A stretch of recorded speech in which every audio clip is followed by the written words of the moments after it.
নমস্কার, আমি স্বাগত বলছি।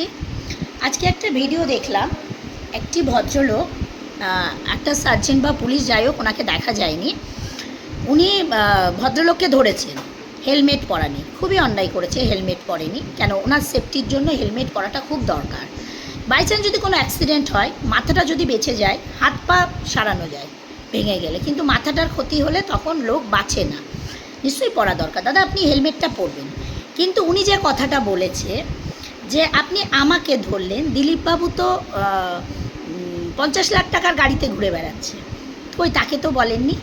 পুলিশ কর্তা উত্তর দিচ্ছে উনি তো দিলীপবাবু। তো আমি জানি না আমার ভিডিওটা স্যার আপনার কাছে পৌঁছাবে কি না। যে পুলিশ বলেছেন, আমি আপনাকে বলছি, দিলীপবাবু কি আকাশ থেকে পড়ে দিলীপবাবু হয়েছে? ওই রকম হাজার একটা গাড়ি চালক, তার বাড়ির লোক, সাধারণ জনগণ আজকে দিলীপবাবু বানিয়েছে। দেখলেন তো অভিষেককে কিভাবে পচা ডিম মারা অভিষেক বানিয়ে দিয়েছে। অভিষেকের পেছনেও এরকম ঘুরে বেড়াতো। বেশি অহংকার ভালো না। সিস্টেম নিয়ম সবার জন্য সমান। হ্যাঁ, আপনি বলুন যে দিলীপবাবুকে উনি যখন হেলমেট ছাড়া ঘুরে বেড়াচ্ছে, ওখানেও আপনাদের বলা উচিত, দাদা আপনারা হেলমেটটা মাথায় পড়ুন।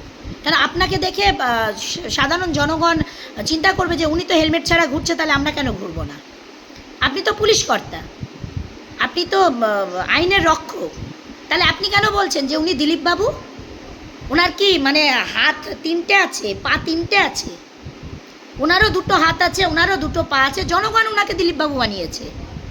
উনি আকাশ থেকে পড়ে বা মায়ের গর্ভ থেকে দিলীপবাবু হয়ে বেরোয়নি। এটা কেন আপনারা ভুল করছেন? মানে আবার সেই একই জায়গায় ঘুরে ফিরে আপনারা আসছেন। প্লিজ প্লিজ, আপনাকে স্যার আমি বলছি, দিলীপবাবুর সামনে যদি আপনারা থাকেন, আপনি তো আপনার যোগ্যতায় চাকরি পেয়েছেন, আপনাকে তো দিলীপবাবু চাকরি দেয়নি। তাহলে আপনি একটা সাধারণ জনগণকে যেরকম বলছেন যে মাথায় হেলমেটটা কেন পরেননি, দিলীপবাবুকেও বলুন যে স্যার আপনাকে দেখে তো হাজার একটা লোক আপনাকে ফলো করছে, আপনাকে দেখছে, তাহলে হেলমেটটা আপনিও পরুন। মানে এতটা এইটুকু তো আপনাদের কাছে আমরা আশা করতে পারি। আপনি তো নিজের যোগ্যতায় চাকরি পেয়েছেন, তাহলে আপনার কিসের ভয়? কিসের ভয়? আপনি তো পরীক্ষা দিয়ে পড়াশুনো শিখে চাকরিটা পেয়েছেন।